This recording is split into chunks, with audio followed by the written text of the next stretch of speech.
conservatives don't have any problem with people masquerading as journalists and batting for one team, okay? That happens every single day, and you are totally fine with it. But I'm a commentator. I spare me on that part. I think that's a little bit self-serving. They're not self-serving. I'm honest about being a biased conservative commentator that works in the media. Abby Phillip got into a tense back and forth with far-right MAGA commentator Ben Ferguson during her CNN show.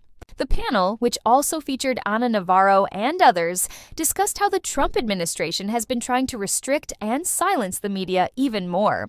In this segment, we'll take a look at that fiery exchange from Abby Phillip's show with Ben Ferguson and the rest of the guests, and I'll be giving my take on the whole situation.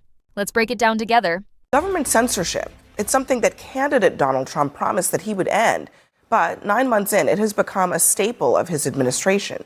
Tonight, Donald Trump is endorsing Pete Hegseth's plan to ban Pentagon journalists from publishing stories that his team has not pre-approved. I think he finds the press to be very disruptive in terms of world peace and maybe security for our nation. Press is very dishonest.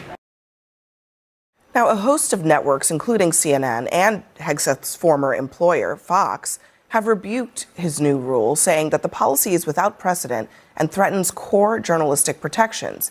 Hegseth has said that outlets who did not agree to the new rules by today at 5 p.m. will be kicked out of the Pentagon tomorrow. And it comes as Donald Trump announces another strike, which he claims killed 6 terrorists off the coast of Venezuela. Joining us at the table is CNN media analyst Sarah Fisher. She's Axios's media correspondent. And Sarah, Pete Hegseth seems pretty determined to ban what is basic journalism, which is that you're trying to find out things that the Pentagon as an institution doesn't want you to know.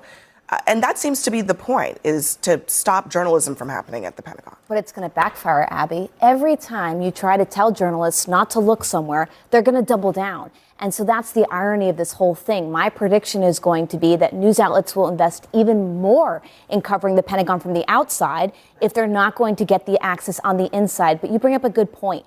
Every press freedom group says this goes and violates basic constitutional rights, supporting the First Amendment, supporting the freedom of the press. And that's why you're seeing not a single outlet, except for One America News, pledging to sign that policy. Even Newsmax saying no to this, Fox saying no to this. I mean, honestly, it seems like this seems like a flub, one of many, frankly, for this Pentagon. But they're doubling down. Do you think that they should just back down on this? Well, you know, you're the press, you're going to fight for more access. It's totally within your right to do that. But you have to be consistent. So this isn't the first administration to try to control the press, and we know where they come. I would argue that this administration is the most accessible. You could probably text the president right now and get an answer on something. Look, they're not telling you not to go and write stories. They're controlling who's coming into there, just like they would any military base. On May 14th, 2013, 50 organizations wrote the Obama administration and said it is not right that you are surveilling the cell phones of Associated Press reporters. So let's just take a step back. You can definitely fight for more access for the press, but you have to be consistent. It shouldn't just be now in the Hegseth administration. And also to think that there's... Didn't you make that point? I mean, you just made the point that the press actually did push back on it. But you would wonder so there why is consistency there. Well, for sure. But I don't see, I don't think anyone here pushed back on the Obama administration in 2013. But also the bigger point is... But you just said so. I mean, the press did strongly push back against the Obama administration at that time. And I'll add one more thing to it. When Obama tried to blackball Fox News, all the other news outlets came out and in defense of their correspondents. So I would agree that Obama was probably even more in terms of trying to control the press and shut it down. But even there's a bigger problem with media now, and this is why I don't believe there'll be a public backlash to this. I mean, just like there was an anchor on this own channel that had to apologize today because they were saying that the Palestinian hostages totally misrepresented a glorious moment in our history and for the world peace. And some anchor on this channel had to apologize for how they depicted it. So the distrust with the media is hold on. Well, look, overall. let me just draw a clear line here, because people in the media don't say that we're infallible. We're not God. We don't not make mistakes. We do make mistakes and we correct them. That is actually how journalism works. But also how journalism works is that we are actually supposed to try to find out things that people don't want us to find out. And that includes at the Pentagon. You know that. Every administration has dealt with that. I'm a member of the media. as a talk show host, I want to have access. I think one of the big things, though, that people are underestimating is the American people look at a lot of the media now as not actually members of the media. They look at them as people that put out propaganda for one side.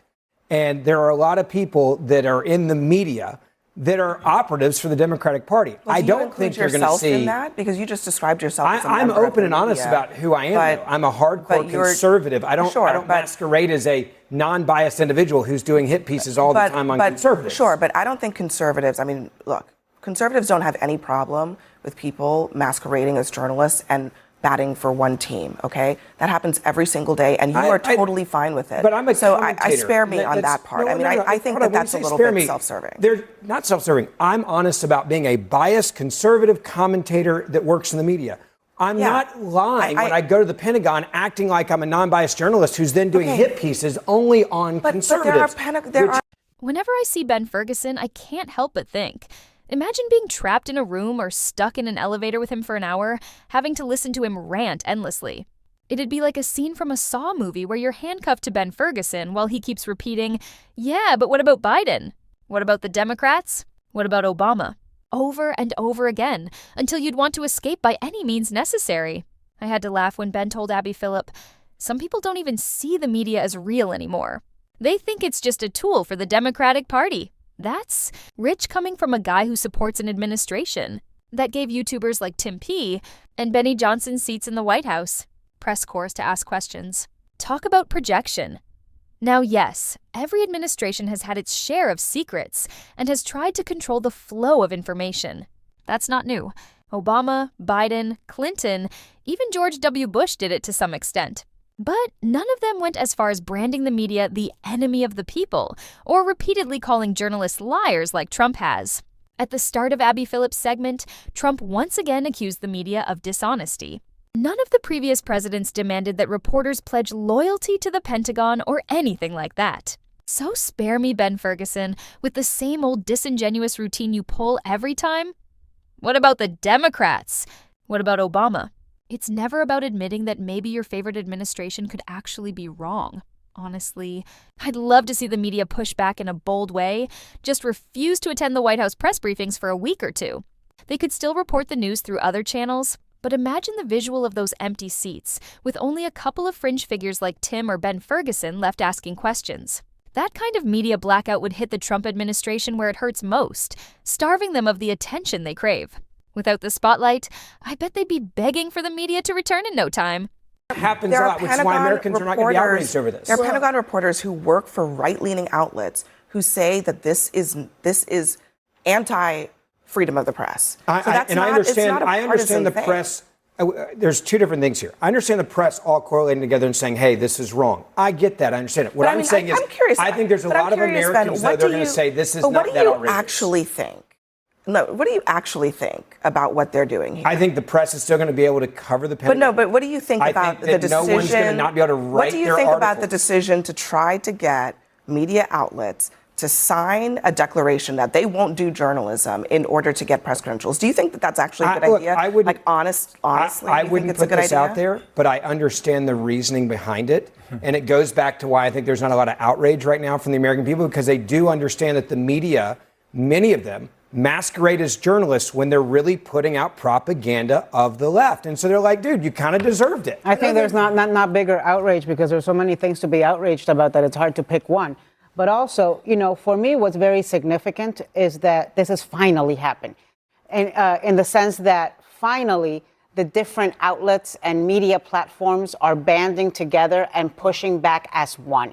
It should have happened, frankly, 9 months ago, when Trump kicked the AP out of the Oval Office for not referring to the Gulf of Mexico as the Gulf of Mexico. Well, Newsmax and Fox did sign a letter supporting the White House Correspondents Association and saying that was wrong. So, it's, to me, feels. But it wasn't everybody like it is right now. It was the vast majority of them, and that moment to me signified that when we saw this deadline coming, I felt more confident because of that that news outlets were going to band together. I always felt that, when that Oval Office thing happened, I always felt, okay, you know what? If they kick the AP out, then everybody should leave in solidarity with and let him cover himself. Let's see how he They all likes to signed a letter. Have And nobody I think to Fox covering News' him. credit, Jackie Heinrich, their White House correspondent, she very vividly said, like, this could be setting a precedent that impacts us in a Democratic administration.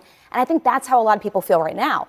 The fear is it's a slippery slope. If you are a right-leaning outlet, if you endorse this policy, if you sign this, then what are you suggesting for the next time that a Democrat I just signs it? also want to Again, that's why remind. we're trying to make something out of nothing. Ted Cruz said when the FCC chair. Correct. Yeah, I mean, let me just I remind did as you well. of what Yes. Donald Trump has said or had said about free speech and what he was going to do when he was president. Listen. And I banned all government censorship and restored free speech in America. I've stopped all government censorship and brought back free speech in America. It's back. We brought back free speech to America.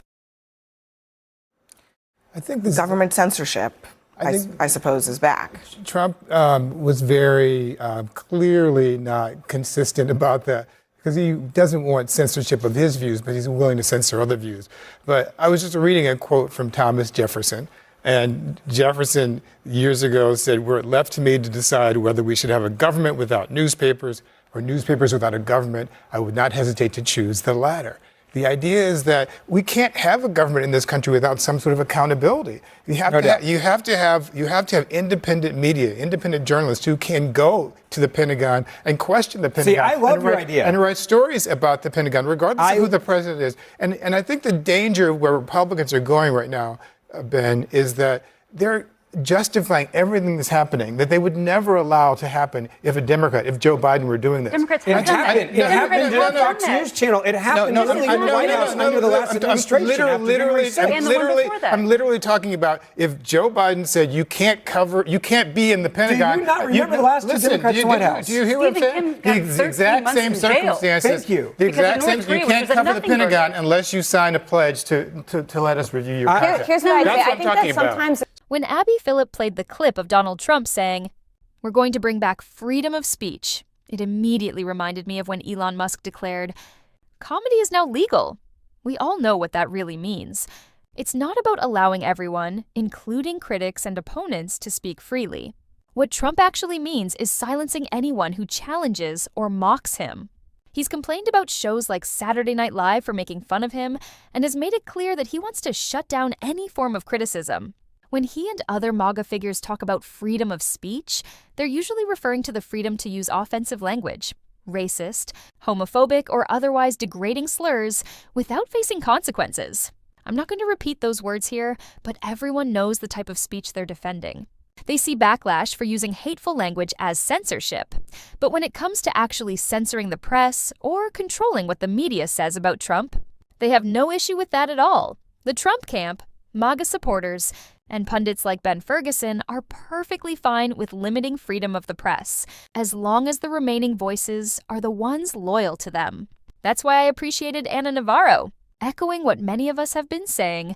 The media should have collectively walked out during Trump's first term the moment he started calling them the enemy of the people and attacking reporters for asking tough questions. That kind of coordinated stand would have sent a powerful message. We're not coming back until you can act like a professional president. But Trump isn't capable of professionalism, and his base loves him for it.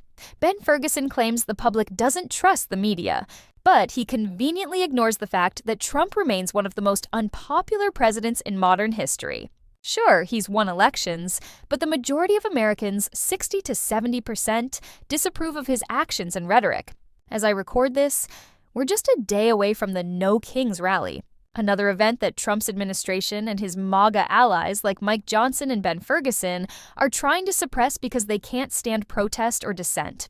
They only support free speech when it benefits them. So, what do you think? Do you agree with Ana Navarro's take, or do you side with Ben Ferguson's argument? Share your thoughts in the comments about this debate or any of the other discussions from Abby Phillip's CNN show and the MAGA voices that keep defending the indefensible.